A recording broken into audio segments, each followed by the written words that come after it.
Hello everyone. I'm going to do another classic unboxing for you this week. This time I have the Criterion collection of The Wizard of Oz on Laserdisc. Now, what I like about, and usually the Criterion releases, they tend to do a really good job on the restorations. However, I've never seen one of their Laserdisc restorations, so it got me a little curious on it.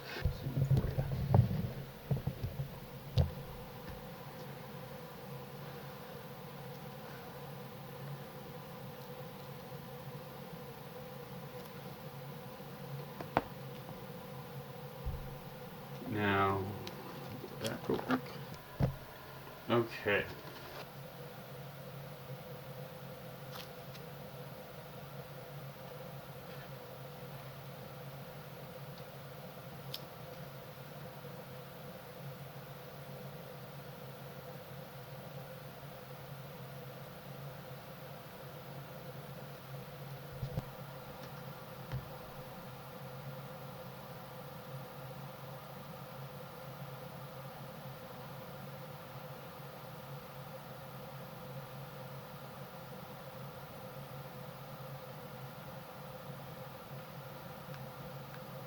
Oh yeah, and I noticed this time around that their second track has audio commentary on it. That's something not all of them have. I also noticed that it has some extra supplemental materials that I'm sure are available in some format. So, now I don't usually take off all the plastic wrap on Laserdiscs. However, this one I'm going to, and I have a sleeve that I'm going to put it into immediately afterwards. I do that because this is a folder that does open up for this Laserdisc here. So I want to make sure that I can get access to all that. So let's go ahead and open this up. I'm gonna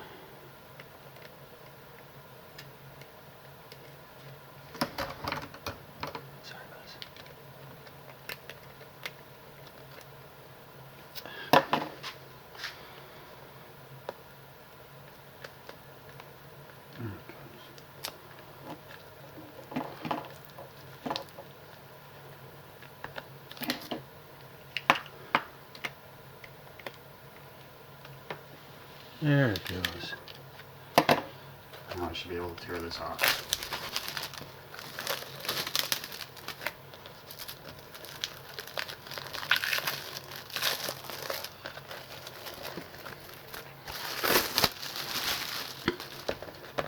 Ah, very nice. So let's open this up. Ooh, let's zoom this out. Ooh, look at that. That is beautiful.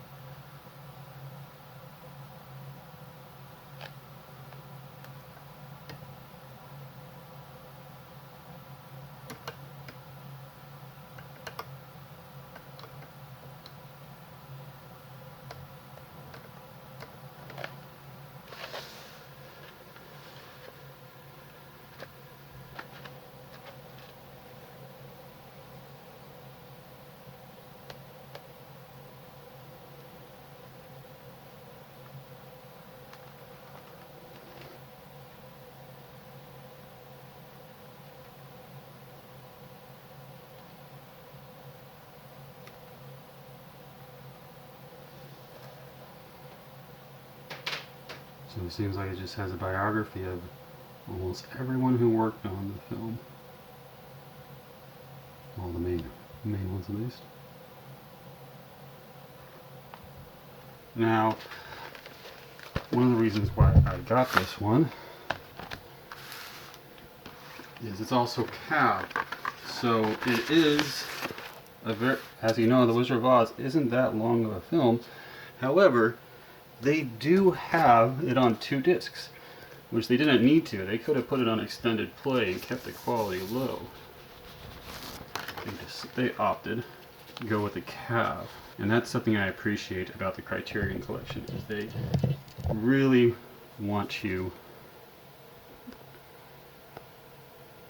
to get the best quality possible, so they released it on CAV.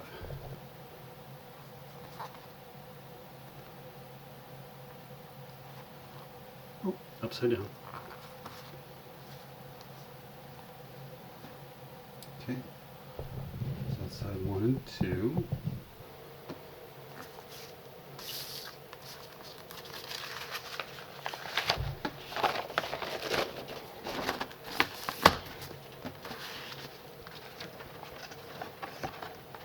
And then over side disc 2.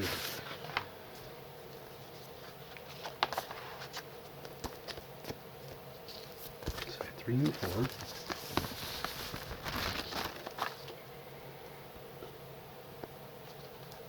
Side 3.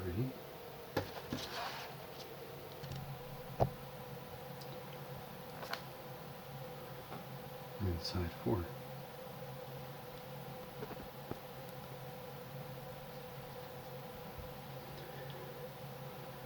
And now, put it all back together real quick. I'm going to go watch this. I'm actually fairly excited because I have not been able to see a true analog recording for quite some time. To let you know a review on it. But overall, I'm sure it's going to be pretty good.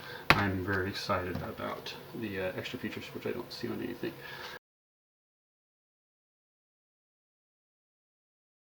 So I found this in the Laserdisc as before. I didn't find it until I actually went to watch the film this time around. Some important notes about the Criterion Collection edition of The Wizard of Oz. Full feature format, 102 minutes, 1939 Technicolor. Digital sound, digital tracks, the film's soundtrack, that's the first one. And then there's analog track 1 with the film's soundtrack, and analog track 2, which is audio commentary by Ronald Haber. I did watch the film once with that film, and that's mainly just going to be just random trivia and stuff that they have making the film. This edition of The Wizard of Oz was transferred from MGM's 35mm archival negative. The sound was digitally mastered from 35mm positive optic soundtracks. Dick May, manager at MGM's film library, supervised the restoration of the sepia tone in the prologue and epilogue of the film. The Wizard of Oz was originally released with these two segments in sepia. The Wizard of Oz supplement begins on side 4, chapter 30, after the completion of the film.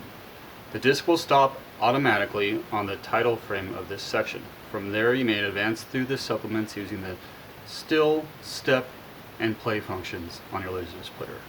The supplement contains some motion footage which was transferred at approximately 18.5 frames per second, and thus cannot be still stepped through without experiencing video jitter on some frames. These segments include the costume tests and Harold Arlen's home movies. Analog track 2. In chapter 37 contains the first part of an interview with actor Jerry Marin. The second part of the interview can be found on analog track 2 in chapter 32. This chapter contains one picture stop. Press play to proceed past this picture stop. We have included color bars at frames number 42848 on side 4, following the video disc production credits in order for you to adjust the color on your television set to appropriate levels. Superimposed over the color bar is a white box showing what is known as the safe title area. This box should appear centered on the properly adjusted TV set. If you have any trouble seeing all the text on the still frames, you might still want to refer to the color bar frame to see if your set needs adjusting. Any comments, suggestions, or questions are welcome and should be addressed to John Halvany, care of the Criterion Collection. You can get to the address. The Criterion Collection is a joint venture of Janus Films and Voyager Press. Now I found this in there. What I did find interesting about this, which was pretty cool, I thought, is when I watched the film itself, I did watch it with that audio commentary track after I found this. And what I found about the film is everyone knows that The Wizard of Oz was filmed in Technicolor. However, what that is of course 3 different film negatives being shot at one time. Now when they put it out on this, they used an archival negative. So it's stated here, 35mm archival negative. What you see on the Laserdisc itself is not what you would consider technicolor. It's something more close that I would see from possibly a second-hand 35mm print, but it was never technicolor, and if it was a very cheap technicolor process. The colors tend to be off. Me growing up, I had one of the later VHSs which had a technicolor restoration. That was in 1998, but this is prior to that by quite a few years, so it doesn't surprise me that you have an initial process like that. Anything else about this? More videos to come, guys. Many more videos to come. I'm going to be trying to keep updated on some things that are coming up, including a bunch of new stuff I just acquired. And that's it for the Criterion of the Laserdisc of the Wizard of Oz. Hope you guys all have a great day.